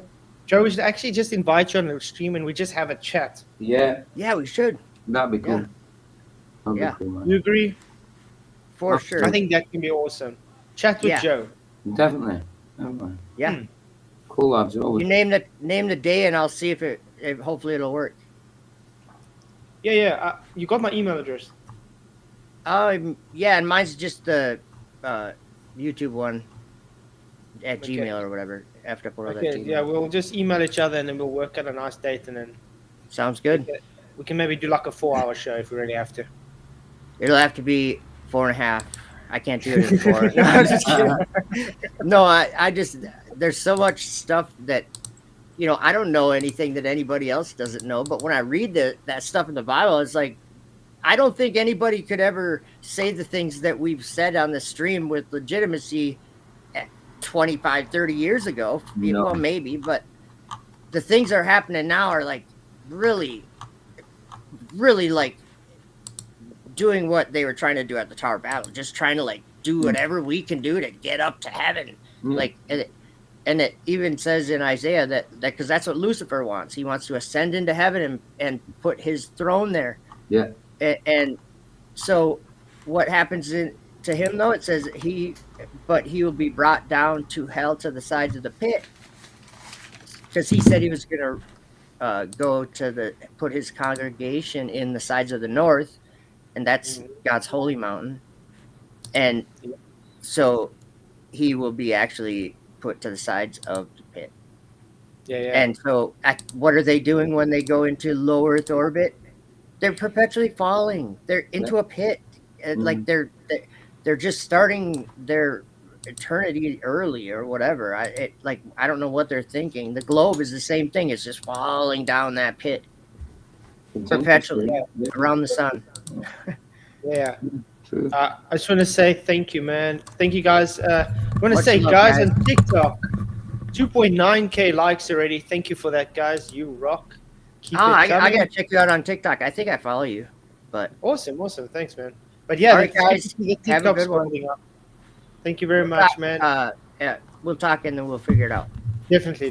But it's good to have you. Blessings, man. You guys all have a great day. Listen, before anybody takes off, down there in the private chat, I put a link to a Twitter link. Good little short video. It's a good one to download. Flatzoid. It's on gyroscopes. It's really good. Ooh, I think I awesome. actually Thank you. got that. Let's check. Much love, guys. Yeah, Ooh, no. Yeah, I've actually seen this. Yeah. Very, very good. Good shot. Thanks, Ann. Thanks, Joe, for coming. Yeah, guys. So please hit the likes, share the show. See if you can catch up to the 3K on TikTok. Come on, we only got like 15 likes here. We can get the rest. On YouTube. Wow. Is there that many? It's really weird to see TikTok's likes are like go haywire crazy, and then you get to YouTube, it's like, oh, struggled to get 100. You know what I mean? It's like, what? I know it's different. It's different over there. But yeah, it's definitely something. But it's good to see you guys. Thank you all for coming. Really appreciate it. I think let's carry on with the video because it's already 20 past 10. We've been on for an hour and 20 minutes and we hardly got anywhere. Yeah. Okay. Let's do it.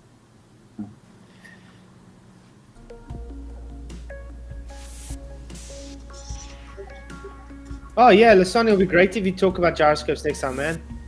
I find gyroscopes very important and interesting. We are forced to use the language of our own experience, things we can process, distance, time, space. And the biblical writers are doing it because guess what? They're using words that they know and their audience knows. So they're taking things from their world, vocabulary, metaphors, and they're using those things to describe the indescribable. So that would be the first step, adapting to an Israelite Hebrew understanding of what these words mean and so on. Which is impossible. But you can love your neighbor, you can love these ancient authors enough to check your cosmology at the door and learn another culture's language and cosmology. Another helpful way to do this, and to help place Genesis 1 and 2 on the map of ancient... Someone's got hectic mouse clicks going on. Oh. Not me this time. There we go, still hearing it. But yeah, guys, thank you for coming. But yeah, Lasonic, will be great to have you on to chat about gyroscopes, because I think we can have an awesome conversation about flight dynamics, because he was specifically working with engineering and flight and stuff. So I think we're going to work with have a conversation definitely about flight dynamics sometime. Okay.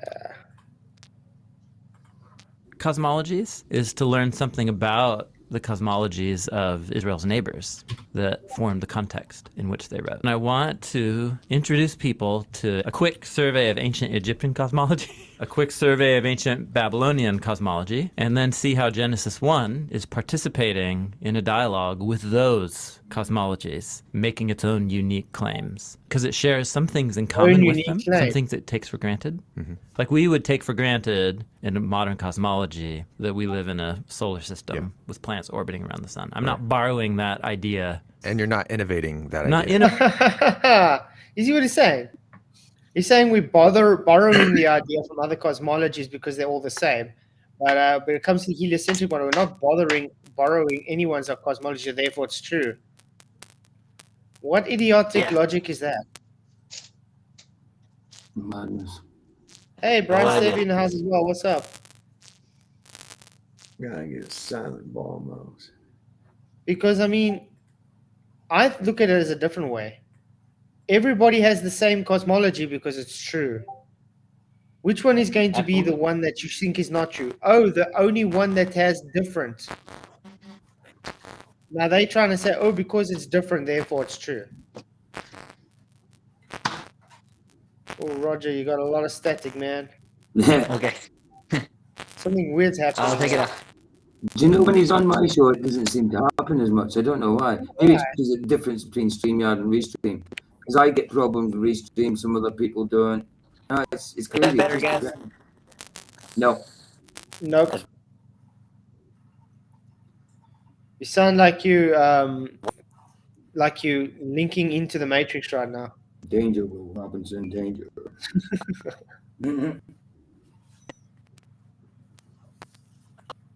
Okay, let's carry on. Innovating it, and I'm not borrowing it from somebody at MIT. So there are some things like that in Genesis 1 and 2. It's taken for granted. And that's how the Egyptians talk about it. That's how the Babylonians talk about it. That's how the Israelites thought about it. There are other things where they disagree, and they do it precisely in contrast to their neighbors. And we'll see both of those dynamics. Cool. Okay. Someone's framework for reality may be flawed by imprecision. It's due to lack of understanding, but their truth claim can still be quite correct. See, ultimately, God is responsible for all life. The Bible's worldview might be pre-scientific in some respects. God didn't bother to change that. But its truth claims are still correct. Okay, that's actually my position in all this. Even if there's no biblical Hebrew word for brain, the Bible links the seat of emotions and intellect and will to your stomach or your kidneys or whatever. You know, it can link it to your big toe for all I care. I don't really care, because when I read those passages, I know what the writer's trying to say. It gave me heebie-jeebies or something like, okay, I know what's being communicated. And it's being communicated accurately in that context. And I'm not troubled by the context because I understand it. So I would charge the critic, again, this I've said before, it's dishonest to criticize Genesis for not being what it wasn't intended to be. Okay, if you want to have a debate with me, you're going to have to justify the incoherence of your beginning position, and then we can have that conversation. Good luck with that. This is how I view the critic. Well, the Bible doesn't know there's 9 planets, or the Bible... This is actually very interesting. I've actually heard this from him before. Oh, where did I go? Actually heard this from him before.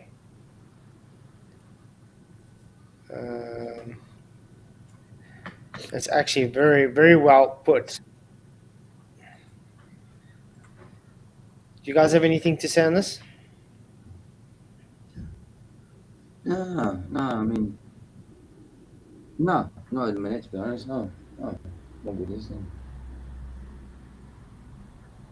But you'll see now what he's going to say, how he's going to put the story out.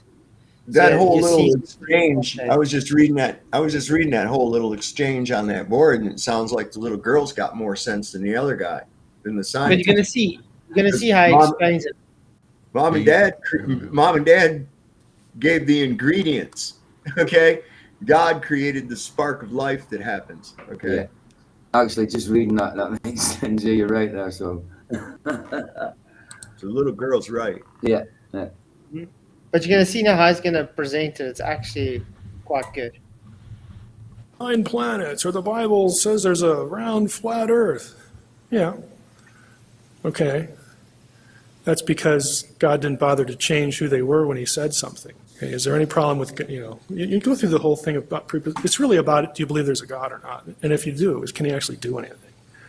So for him to come back and say, and still go after it, I'm going to expose the fact that I'm mad at it for not being what it wasn't supposed to be to all my colleagues. Good luck with that. Because you're trying, again, to criticize something for not being what it never was intended to be. So I would suggest to the believer, it's unwise to make Genesis something it isn't, to protect it from the critic.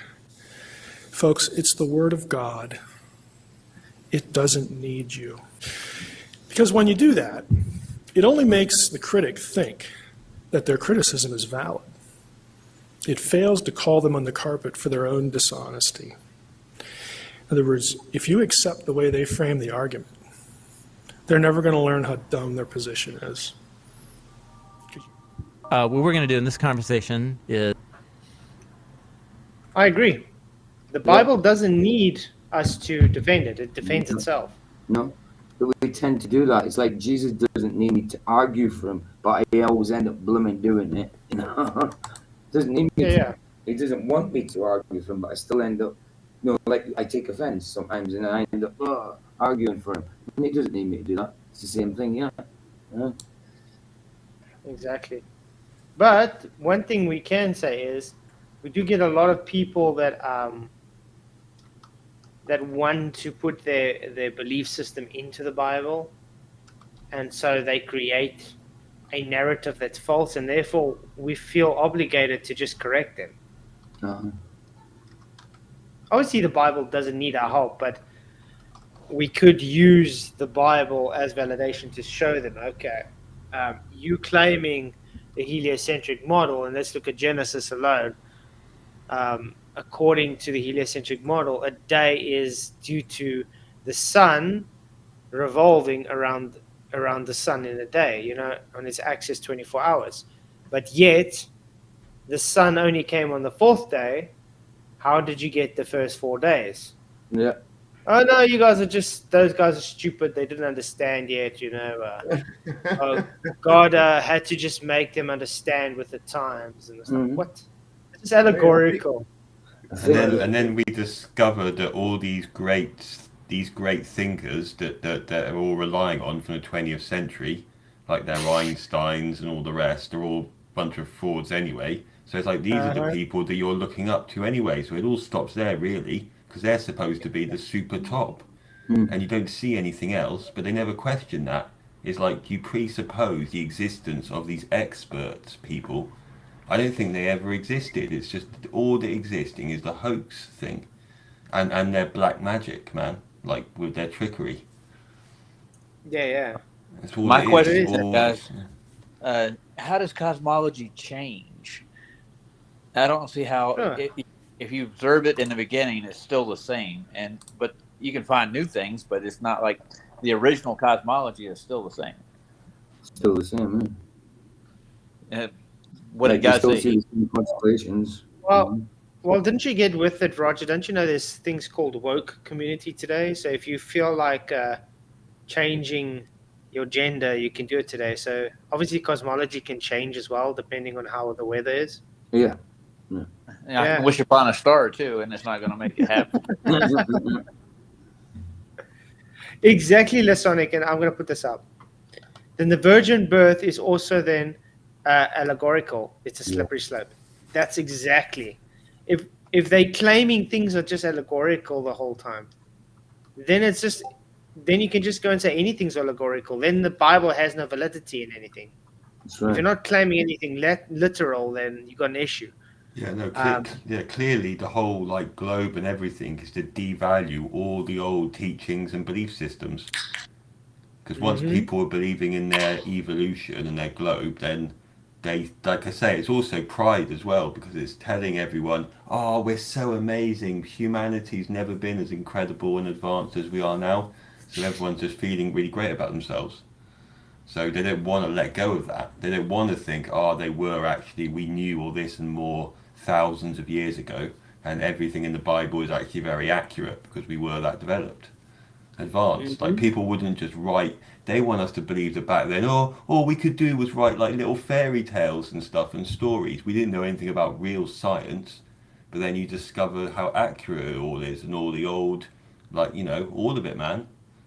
Like they're finding like discoveries of stuff that prove that we knew about the heavens and all of it, the geography. I mean, it's amazing that they're so hypocritical. They want to appeal to authorities like over 2,000 years ago, but they got an issue with the people from 2,000 years ago. How does that work? Didn't he first say, "Let there be light"? Mm-hmm. Where'd that come from? Light? From God. Spoke it into existence. So not the sun. Yeah, not the sun. Exactly. Remember, on the fourth day, he only gave the sun and the moon to rule the day and to rule the night for times and seasons. There you go.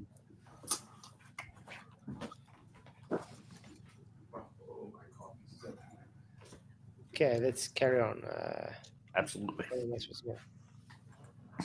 Is do a little bit of discovery about how the ancient cosmologies were discovered. We're not even 200 years into having access to these ancient cosmologies because they were dug up from the ground. Where the Hebrew Bible never disappeared. Never disappeared, that's right. But its context did. And so the farther we get from the original context, I think the more helpful these ancient sources are. Thank you, archaeologists. Thank you, archaeologists. So in 1847, a guy named Austin Henry Layard, he was performing an excavation near Mosul in Iraq, and he discovered in this mound ruins of an ancient building that he eventually discovered was the library of one of the emperors of the ancient Assyrian kingdom. It's a good find. A sweet find. And he discovered thousands of little tablets. I mean, we're talking like 5 inches by 7 inches, these tablets, with little vertical, horizontal, diagonal markings. It's like the size of a Kindle. About the size of an Amazon Kindle. Yeah, totally. Okay, a lot of tablets. And what's that got to do with the Bible there? I use a quarter gerbil.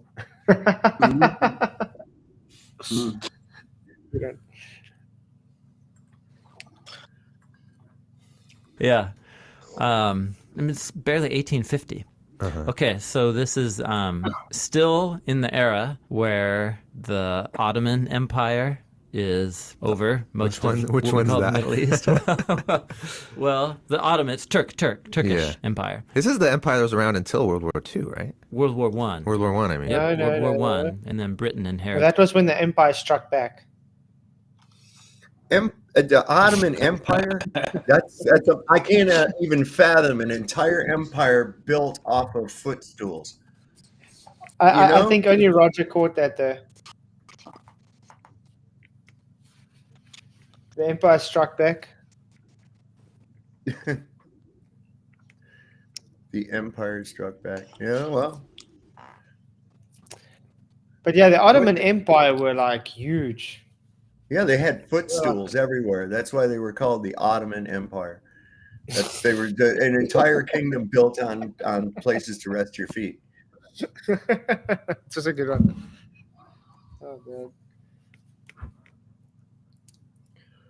But it's actually quite an interesting story of Genghis Khan, though. If you actually go look up his history, how he was actually forced to become how he was.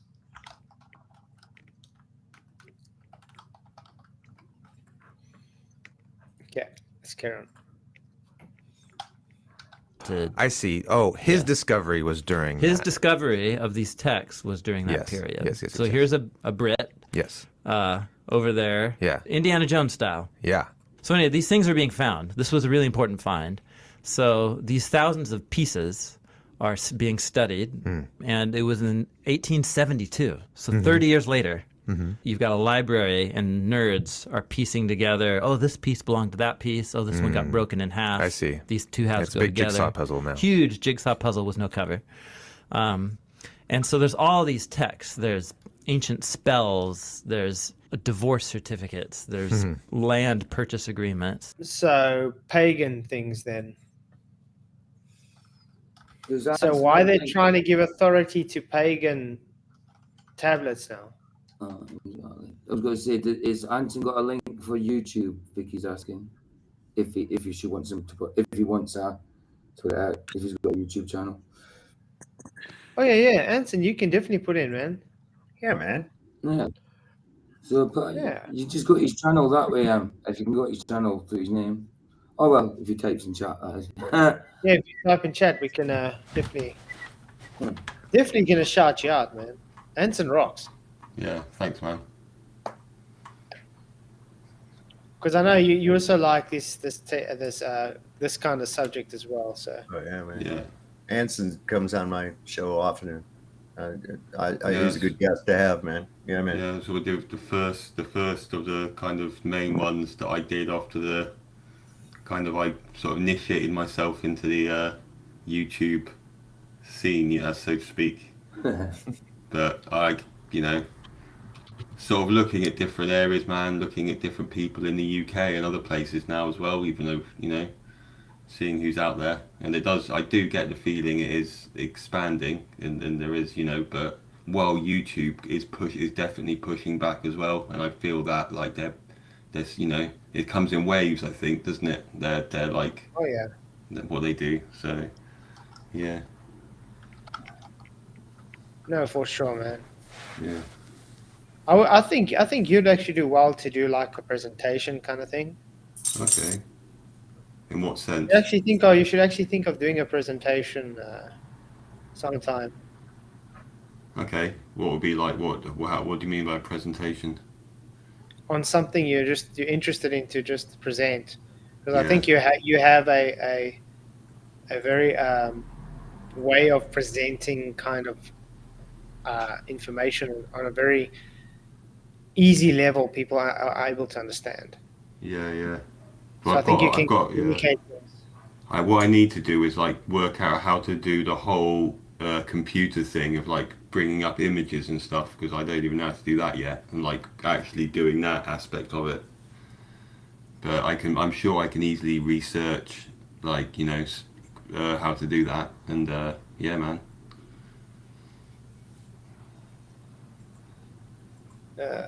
But definitely, if you ever want to come present, yeah, you're more than happy, man. More than welcome. Cool, man. Okay, let's check it out. There's royal archive notes.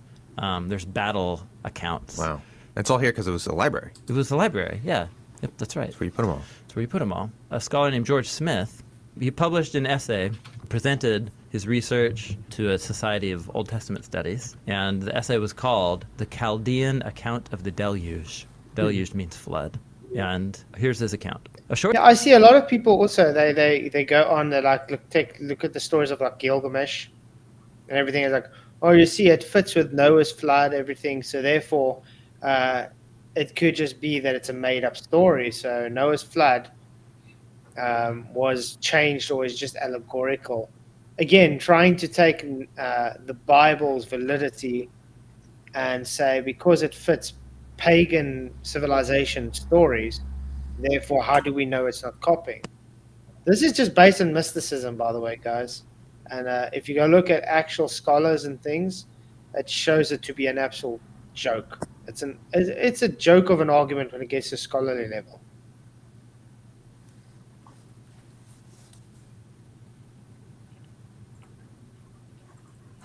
Short time back, I discovered among the Assyrian tablets in the British Museum an account of the flood. I had divided the collection of tablets into sections according to subject matter, and I've recently been examining the division comprising the mythological tablets, and from this section there was a copy of the story of the flood. On discovering these documents, I searched all over the collection of fragments, consisting of several thousand pieces, and I recovered 80 fragments of these legends, by the aid of which I was able to restore nearly all of the text of the description of the flood and portions of other legends as well. Of the inscription describing the flood, there are fragments of 3 copies. I mean, you should take this actually as evidence for the biblical flood, because you're finding archaeological evidence from other civilizations and pagan beliefs that corroborates the same story. There's a lot more evidence for that dinosaurs. I can tell you that much. So say, Anson, can you type in chat so Vicky can hit a link just to share with the guys? If you want to share that. What do I need to do? Just type it. Just type hi in chat, in YouTube chat, anything. And as long as you type something so she can click on your name. Oh, right. Okay, cool.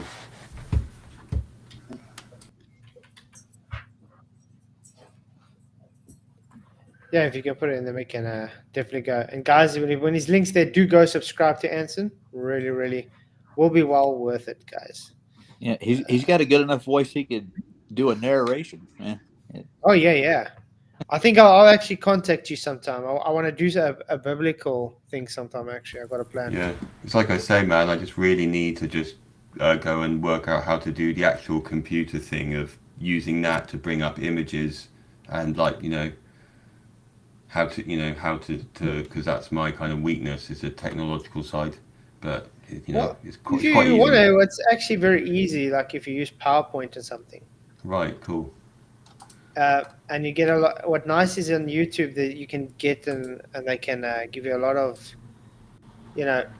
free educationals on YouTube just to show you how to work it, and it should help you quickly. I mean, PowerPoint is like very basic to use. Is that some software? Yeah, it usually comes with Windows. Okay. But you get online versions too, so you can just go to Google and type online PowerPoint, and it will bring up PowerPoint online, and then you can just make it online then. Cool.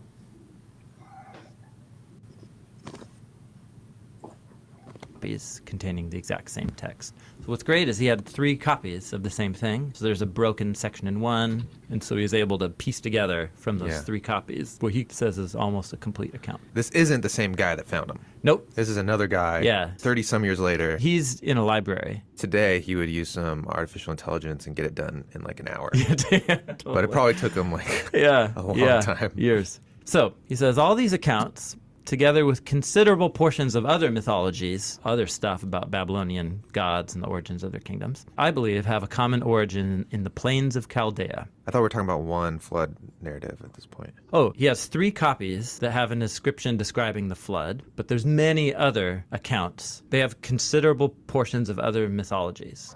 These tablets do. Yep. They all have a common origin here in the plains of Chaldea. Okay. This country, the cradle of civilization, the birthplace of the arts and sciences, for 2,000 years has been in ruins. Yeah. Its literature, containing the most precious records from antiquity, is scarcely known to us, except from the texts of the Assyrians. But beneath mounds and ruined cities now awaiting exploration lay, together with the older copies of the flood, other legends and histories of the earliest civilizations of the world.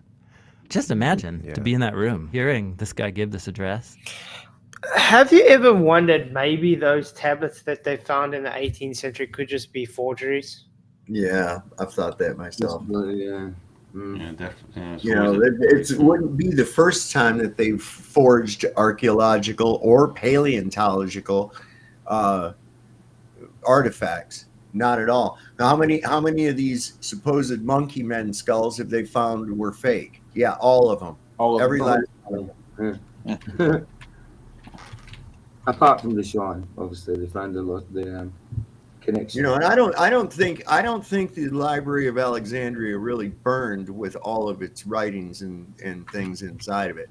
I think that's what's underneath the Vatican. Yeah. All they had to do was literally ship it over, really, on the Med. It's no problem. Just stick all the boats on the ship and just burn the city down. They probably did. They probably doing the same tactics and blaming it on some random thing, you know. It was the Christians. Yeah, whatever. Like they can exactly. Because I mean, I've seen things, especially when it's like late 1800s, early 19th century kind of things. There's always been found to have some weird forgery stuff. Like they're claiming it to be this archaeological evidence that shows things true or not true, but in the meantime, it ends up just being forgeries. Yeah. And it's usually in that time period that all these amazing discoveries are happening. Yeah, and also like the whole concept of the magician who's just pulling off these things. That was a very Victorian thing as well, wasn't it? Well, early Victorian. That's where it all came from. Like the deceiver, you know, that whole. I don't know, man. There's a lot of darkness in that time, I reckon.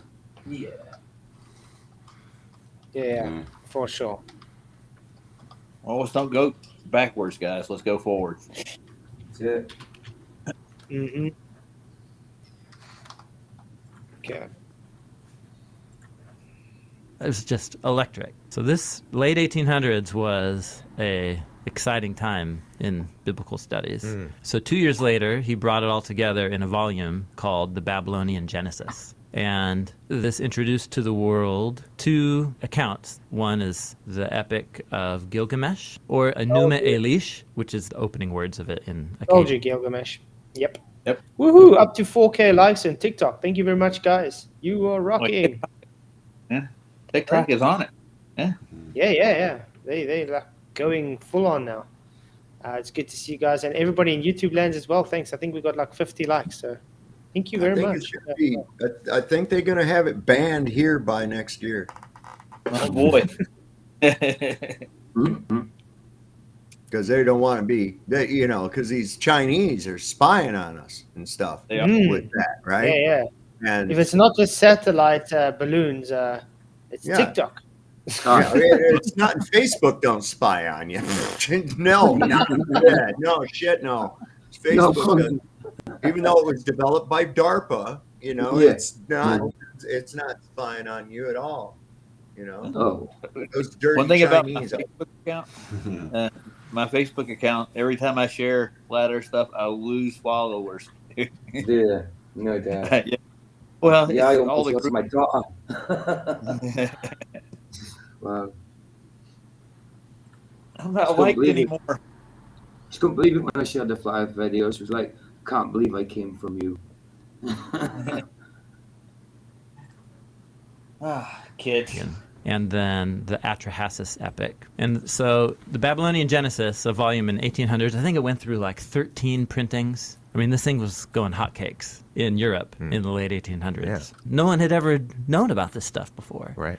And so this is just reshaping how everybody's thinking about Genesis 1 and 2. It's like finding your grandma's diary or something. Yeah, totally. Yeah. No, it's not reshaping anything. Genesis still shows true.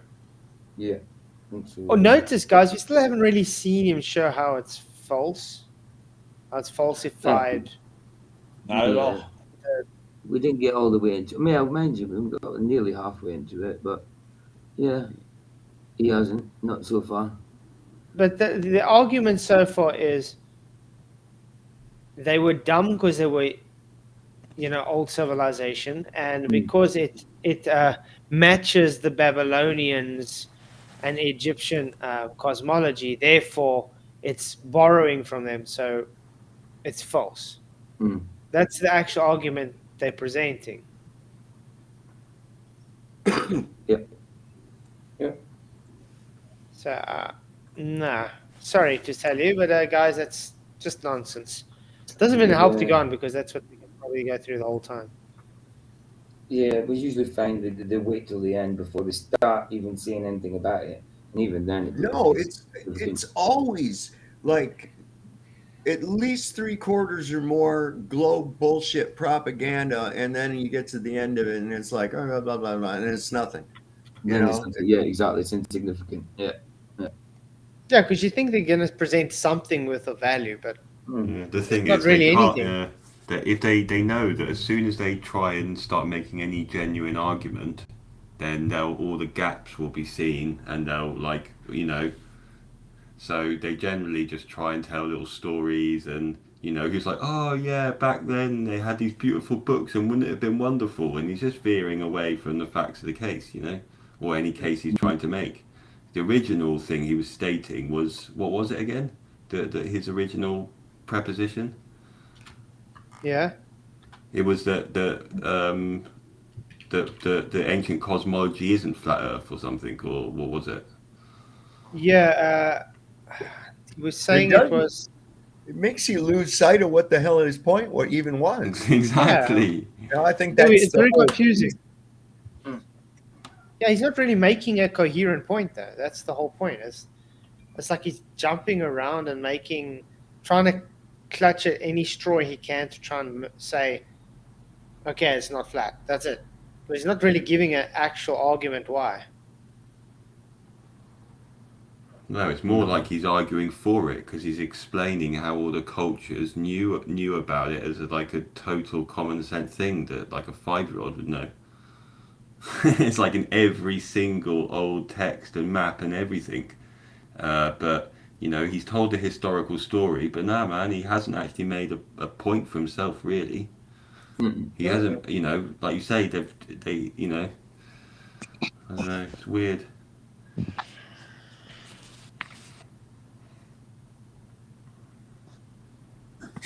Yeah. Okay. So, okay, guys, I think we're going to have closing statements here. And then do you guys have any shows you got to plan? And then, we can let everybody know. I've got no shows coming up at all. But he just didn't present what he said he was going to. Well, show was called Ancient Cosmologies Debunk Flat Earth. It didn't, so yeah. Oh, yeah, that was it. Yeah. Let's support it. Ancient Cosmologies Debunk. I told you that'd be impossible, man. It's like, yeah. what the... But I've no shows coming up at the minute. No. No morning coffee? Come on. No morning coffee at the minute. I'm still trying to get over this illness. Yeah, I think you need some rest, PJ. I think you're burning yourself out, man. Yeah, I You're did do a lot. sleeping. I did a lot on that through the next last week, didn't I? And then morning ones as well. Yeah. So I'll get back on it though. I will get back on it.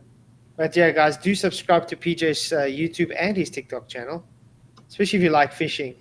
Very, very cool. So yeah, you guys on TikTok, if you find PJ Cruikshank, do go and subscribe for sure.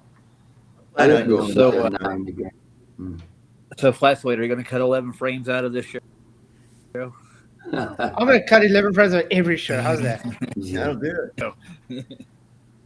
See if we can find where you You know that Red's excuse today why I didn't show up is, he does. I'm insignificant. He doesn't bow down to what I say. I should go on his show when he seems fit. What the hell, man? Who the hell does he think he's kidding?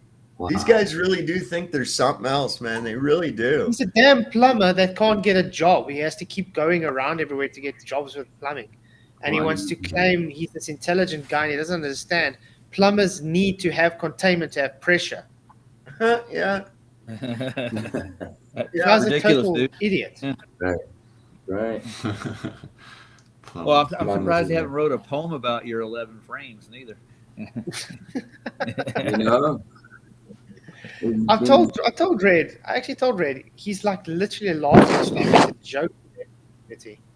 So I saw a tweet today by FTFE, gleeful that he got someone to blocking, and I just commented. I said, your relevance is already dwindling. Do you think that that's a good strategy? Yeah. Well, why do you think he's pushing his shorts so hectic now? He's so proud of his shorts getting a lot of views all of a sudden. It's like, great, get the shorts going because it's all probably going to help you to keep your channels longer because everybody's just going to stop bothering about you. Then his channel's going to die. What's he going to do? Yep, that's where I'm at Yeah. with him. You'll I always don't have even to- watch his you'll shit. always have to lose. Because I know I'm done with literally, with these troll guys. It's Yep. like, Because that's all that comes with it is trolliage. Yep, that's because they exactly. need us. Think about it. They need us. Without us, they have no channels. Nope. That's right. I mean, he's not called Fake the Flat Earth for nothing, without Flat Earth channels, what's he got to fight? I think he's doing a good job of it, eh? But what's he got to fight? So, Dave, you going to have a show going? Yeah, I'm planning on going on tonight, same time, 9:35 Eastern. Not really sure. I know I want to talk a little bit tonight about that final experiment thing because, I don't think it's going to happen. I really don't. I mean, No, it's like over 200 days from when it's going to happen. Yeah, I think tomorrow night we'll be just discussing that final experiment. I think that'll be a good show to have. So yeah, if you guys have anything you want to input on that, be sure to come tomorrow. And Will do. Dave, you say you're going to talk about that tonight. I'll be talking about that plus other things. We just kind of spitball it and go along. It's you know how the show rolls. Somebody will come on and who knows. And yes, it's open to all globetards. I pinned the link at the top of the chat, and just like Flatsoid. So if you want, come on up and bring your best globe evidence, and I will cure you of your insanity. Yeah, we'll cure you of your disease. Yep. The funny thing is we invite them all the time because they all talk. Yeah, it's just globe. You guys are just, you guys are just stupid flat earthers. Well, then come present your globe. And all we ever get is crickets. Yep. That's all you're ever going to get. Mm-hmm. Because they're stuck. They're everything that they've ever thrown at us since 2015 has been destroyed now. And all they still have is the same shit they had in 2015. That's it. And they can their best hope is to throw more fake space at us. You notice how there's been a increase in rocket launches, and Elon's rockets and everybody to really trying to push it. You're seeing a lot of stuff about, it won't be long and there'll be commercial space. And I was like, I've been hearing that shit since 1972. Where's your commercial space? And where are you going to take people? Where are you going to go? Yeah. Exactly. Yeah. No, wait, Sugar. No. He's all right. So yeah, I think that's about it, guys. Thanks all for coming. Really appreciate it. See you guys later on Dave's then. Please do remember to subscribe to Anson, PJ, Dave, and myself. Thank you guys on TikTok as well for coming. You guys are all awesome. Many